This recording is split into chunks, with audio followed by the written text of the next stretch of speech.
Hello and welcome my friend, and next I am planning to give you information that how we can find leak area in our car's tire.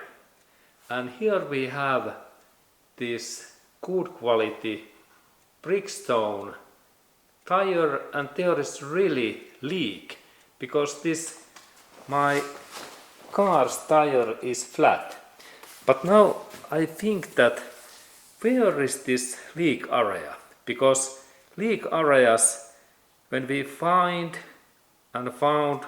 this leak area, we can think that should we repair that wheel and tire, or should we purchase like new tire? And now this my current tire is almost brand new, as we can see, and this is good sign. There is a lot of this material to burn out, and then this tire is high quality Bridgestone quality tire, and that means that now I can reuse this tire. But firstly I have to find this leak area. And what are these possible leak areas? Okay, first one is that leak is in here, some spike or nail or screw goes through in here, and this is bad thing, because then we can of course replace that, repair that, but there is almost always risk that this my repair part leaks, and that's I don't like these repairs in here. But then we might have leak in this side area with this alloy wheel and then this tire. And the final one is that this valve in here, in that area, this part, this is leaking, this area,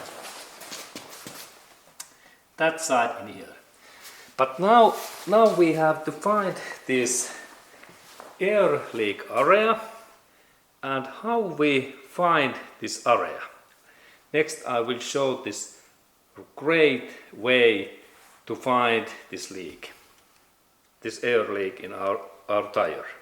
Okay, and now when we start to find this air leak, what is the first thing what we need to do? First thing is that we need in here air. And what is good air? We need to now install in here a lot of air, and we install in here, normally there is 2 bar air in this tire, but now when we are looking this leak area, we need a lot of air pressure, and I think that about 4 bars is good, this amount. And please check also in your tire that how much you can add in this air, because if you have very leak and weak tire, then it can go broken. But I think that these high quality tires, like in that my one, it can resist these 4 bars. There is even some symbols in this side area when we look this text, that in some area there is this max pressure what we can install this air. But I remember that in this my specific tire there was this 4 bars what I can install, but I will check that first.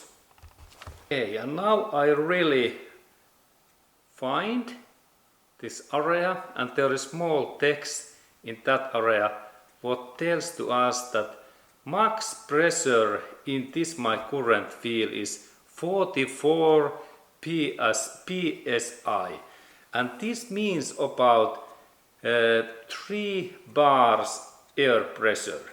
And this is really good check, because if I install in here 4 bars this air pressure, then this my tire can explode or goes whole normally in this side area.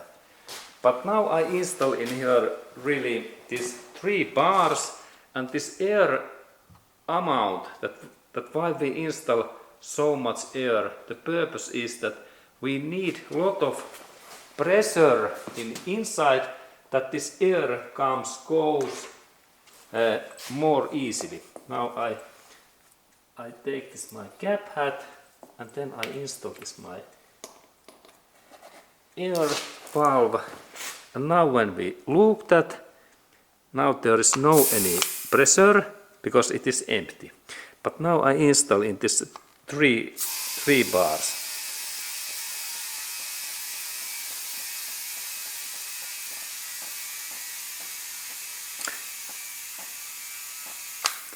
Okay, and now it takes a little bit time, and I add this air about 1 or 2 minutes.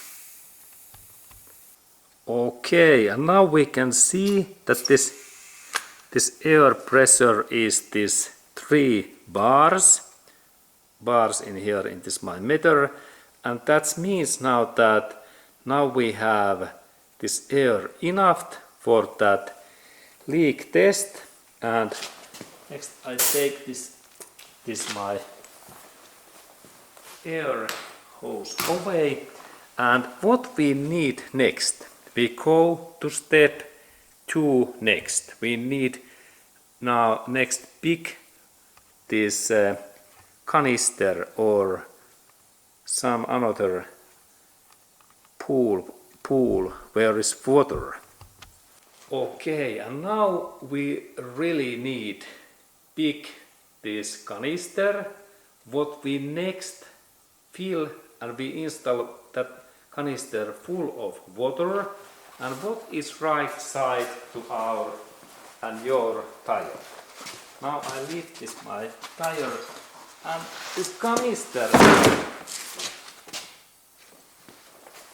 must and have to be so big that when we install this our tire and feel in there, that when we rotate that our tire soon, that this area, this side line, it must be so high that this valve is up in below of that water line, and also in that area, because this leak is normally in here or in here, and that's we need canister what is enough tall and there is enough deepness. And next thing is that next I fill this my canister full of water in that area, and then I rotate that carefully, and soon we can see in bubbles in here in that side, or then this in another side in here. And let's look that when I fill this my canister full of this water, that what we can see next. And next we go to part 3, this water filling in this canister. Okay, and now when I have filled this my canister, and when I install this my water in there, this my tire in there, I right away find lot of defects, and we can see these bubbles, and that means now that I have standard case that in this side area there is corrosion between that alloy wheel, and that's there are leaks. But let's go to look at how these bubbles really goes in here. Now I install it here.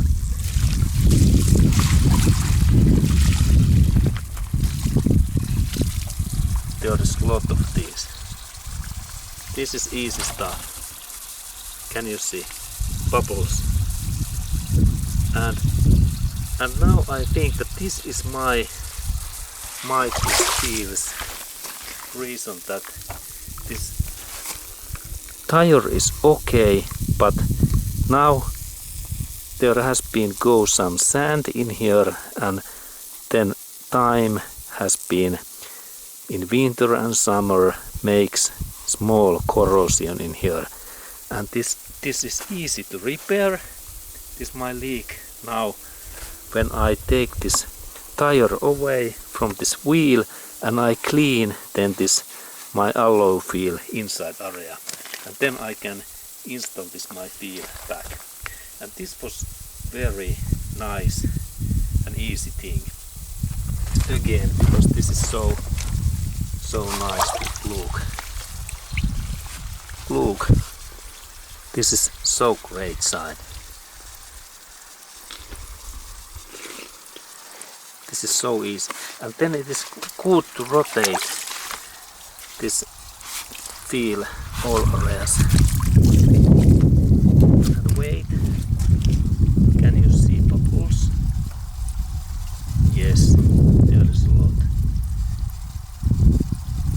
Okay, and in that way we can now know that there is no any big defect, and I will tell that this repair cost about $20 US. Then the final part is that we have to make this leak area with paint pencil, and this solid marker is excellent for tire these markings because it makes contact all surface. And now I installed in this area there is this leak. So easy. And this was so nice job. Even anyone can see that now there is leak in that area. And this is like good leak because this rubber tire is okay. This leak is because caused by this corrosion is this my alloy wheel. And I can also reuse this my alloy wheel when I clean this inner area with sandpaper. Thanks.